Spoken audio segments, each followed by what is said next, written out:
ကဲအပိုင်းခွင့်ရဲ့အစမှာတင် level 6တောင်ရောက်သွားပြီဒန်ဂျင်နဲ့38ထပ်မြောက်က boss ကိုတယောက်တည်းအနိုင်ယူလိုက်တဲ့ဒါမင်းသမီးလေးရဲ့ကြော်ညာစာကိုစတွေ့ရမှာပါ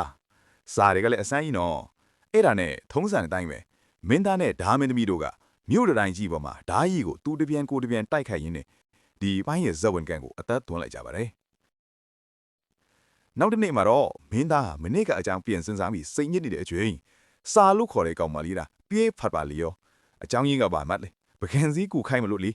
မိန်းကလေးဖေပြီးအချောင်ခိုလို့အပြစ်ခံရတာကိုမင်းသားလေးစီလက်လွဲပေးလိုက်တာတကယ်ကိုကောင်းလိုက်တဲ့အကျင့်နော်ဒီလိုနဲ့မင်းသားနဲ့ဓာမင်းသမီးလေးတို့ရဲ့နောက်ဆုံးဓာလေးချင်းကြီးတွေကိုရောက်ရှိလို့လာပါပြီလေ့ကျင့်ပြီးတော့အပြန်အလှန်ကျေးဇူးစကားပြောကြရင်ဓာမင်းသမီးလေးစီကပြောခဲ့ရပါတယ်ဆိုတဲ့စကားလေးကြောင့်မင်းသားလေးခင်ဗျာရှက်သွေးဖြာနေတော့တာပေါ့နှစ်ယောက်သားလမ်းခွဲပြီးတဲ့နောက်မင်းသားကဘုရားကျောင်းအိမ်စီပြန်ကဒန်ဂျင်သွားဖို့ပြင်ဆင်စရာရှိတာပြင်ဆင်ပြီးထွက်လာခဲ့ပါတယ်ဒန်ဂျင်နားမှာလည်းလူတွေကအထက်တဲ့အတော့လေ့လာရေးခီသွားဖို့အဖွဲခွဲနေကြတာပေါ့အဲ့ဒီရဲ့တနေရာမှာတော့ဝိုင်းနီလေးလူကိုက်ပြီးမင်းသားရဲ့စွန့်စားကန်းတွေကိုစောင့်ကြည့်ခြင်းနဲ့နတ်ဖျားမကိုတွေ့ရမှာပါသူဘာတွေကြံစီနေလဲဆိုတာတော့ကျွန်တော်လည်းအခုထိမသိသေးဘူးဗျဒန်ဂျန်ရဲ့တနေရာမှာတော့မင်းသားကလူရောမကောင်းဆိုးဝါးရောမသိရလို့စိတ်မလုံးမလဲထိနေကြမှာပဲအနောက်ဘက်ကနေအတန်ကြားလိုက်ရပါတယ်အဲ့ဒါကတော့အရှင်အပိုင်းကဟိုငနဲလေ့ကျင့်ပေးထားတဲ့အကောင်ကြီးမျိုးဖြစ်ပါတယ်လီလီကပြေးမယ်လို့လုပ်တုံးရှိတယ်မင်းသားကတော့အရင်ကအဖြစ်ပြက်တူကြောင်ဒီဝင်းနေပါတယ်လီလီကကဲပေးလိုက်မှမင်းသားလည်းတတိပြန်ကပ်ပြီးအသေးအံယုံနေရပါတော့တယ်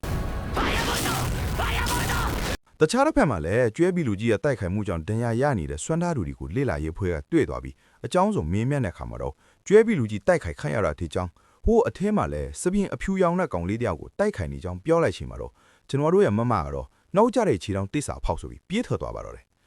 မင်းသားလည်းအတီးလဲယုံကန်နေရှာတယ်လီလီလည်းပြန်နူးလာပြီးမင်းသားကအရင်ပြေးခိုက်ကအခြေအနေတိတဲ့လီလီကလည်းမင်းသားအကနှောက်ရှက်မထအောင်ပြေးပါတော့တယ်မင်းသားလည်းဓားနှချောင်းထိုးကအပီးပြင်းပြန်ကျုံးပါတော့တယ်အဲ့ဒီလိုကျုံးနေရင်မင်းသားရဲ့လက်ကိုကျွဲခွေသွားပါတော့တယ်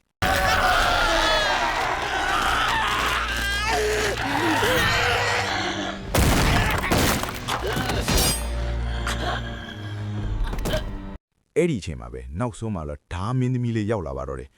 ကျွဲကြီးကလည်းဓာမင်းသမီးကိုရှေ့နေကရှေ့မတိုးရဲချင်နေပါတယ်မင်းသားကတော့သူအရင်လိုပြန်ဖြစ်နေတာကိုမြင်အောင်နေကအရင်ကလိုဓာမင်းသမီးစီမှာအကဲမခံချင်တော့ဘူးဆိုပြီးရှေ့ထွက်သွားကအပီးပင်ထပ်ကျုံပါတော့တယ်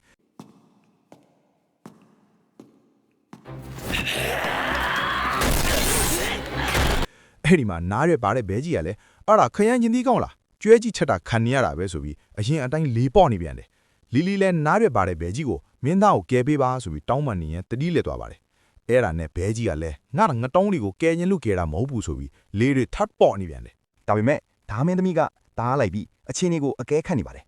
မင်းသားရဲ့တိုက်ွက်တွေကြောင့်အဲ့ဒါ level 1မှာဟုတ်ရဲ့လားဆိုပြောနေကြပြန်တယ်ဟိုဘက်ကလည်းဒီကောင်ဘာဖြစ်သွားလဲဆိုပြီးကြောင်းနေပါတယ်မင်းသားလည်းပြန်ပြီးကြမ်းပြနေပါတယ်ဓာမင်းသမီးအမျက်လုံးထဲမှာတော့ယုံကြည်မှုအပြည့်လည်းကြည်နေပါတယ်